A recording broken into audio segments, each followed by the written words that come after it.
আপনি যদি 2026 সালে সুজুকি জিক্সার কিনতে চান তাহলে এই ভিডিওটা না দেখে সিদ্ধান্ত নিলে ভুল করতেই পারেন। জিক্সার কার্বোরেটর, জিক্সার এফআই নাকি এবিএস, কোনটা আপনার জন্য সঠিক? আজকে খুব সহজভাবে সব পরিষ্কার করে জানিয়ে দিচ্ছি। আসসালামু আলাইকুম এভরিওয়ান, কি অবস্থা সবার? আজ আমরা তুলনা করব তিনটি জনপ্রিয় bike, Suzuki Gixxer carb disc, Suzuki Gixxer FI এবং সুজুকি জিক্সার এফআই এবিএস। ভিডিওটা শেষ পর্যন্ত দেখুন, কারণ শেষে আমি বলে দেব কোনটি আপনার জন্য সবচেয়ে ভালো হবে। প্রথমে আসি সুজুকি জিক্সার কার্ভ ডিস্ক। এটি একটি কার্বোরেটর ভিত্তিক বাইক যা দীর্ঘদিন ধরে জনপ্রিয়। Engine 155 CC, fuel system carburettor, mileage প্রায় 40 থেকে 45 কিলোমিটার। এই বাইকটার সুবিধা: রক্ষণাবেক্ষণ খরচ কম, সহজে সার্ভিসিং করা যায়, দাম তুলনামূলক কম। যাদের বাজেট সীমিত এবং সহজ ব্যবহারের বাইক চান তাদের জন্য এটি ভালো অপশন।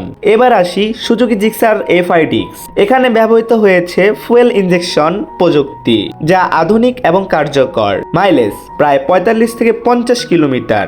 স্মুথ থ্রোটল রেসপন্স, দ্রুত স্টার্ট। সুবিধা: ভালো মাইলেজ, স্মুথ পারফরমেন্স, যে কোনো আবহাওয়ায় সহজ স্টার্ট, দৈনন্দিন ব্যবহার এবং ভালো মাইলেজ চাইলে এটি একটি ভালো বাইক। এবার আসি সবচেয়ে উন্নত সুজুকি জিক্সার এফআই এবিএস। এটিতে রয়েছে সিঙ্গেল চ্যানেল এবিএস, উন্নত মানের ব্রেক কন্ট্রোলিং এবং এফআই ইঞ্জিন। সুবিধা: হঠাৎ ব্রেক করলে চাকা স্লিপ করার সম্ভাবনা নাই। দ্বিতীয়ত, বৃষ্টির সময় বেশি নিরাপদ। তৃতীয়ত, উচ্চ গতিতে নিয়ন্ত্রণ ভালো। যারা নিরাপদকে সবচেয়ে বেশি গুরুত্ব দেন তাদের জন্য এটি সেরা পছন্দ।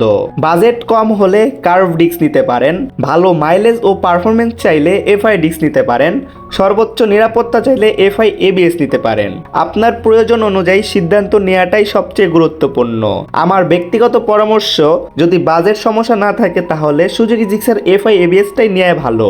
আর যদি বাজেট সীমিত থাকে তাহলে অবশ্যই কার্বোরেটর বাইকটি নিতে পারেন, যেমন আমি কার্বোরেটর বাইকটি ইউজ করতেছি। সো গাইস, ভিডিওটা ভালো লাগলে অবশ্যই লাইক দিবেন, চ্যানেল সাবস্ক্রাইব করে পাশে থাকা বেল আইকনটি অল করে দিবেন। সো আজ এই পর্যন্তই, দেখা হবে নেক্সট কোনো ভিডিওতে। সেই পর্যন্ত ভালো থাকবে, সুস্থ থাকবে, নিচের বাসকে ভালো রাখবে। আল্লাহ হাফেজ গাইস।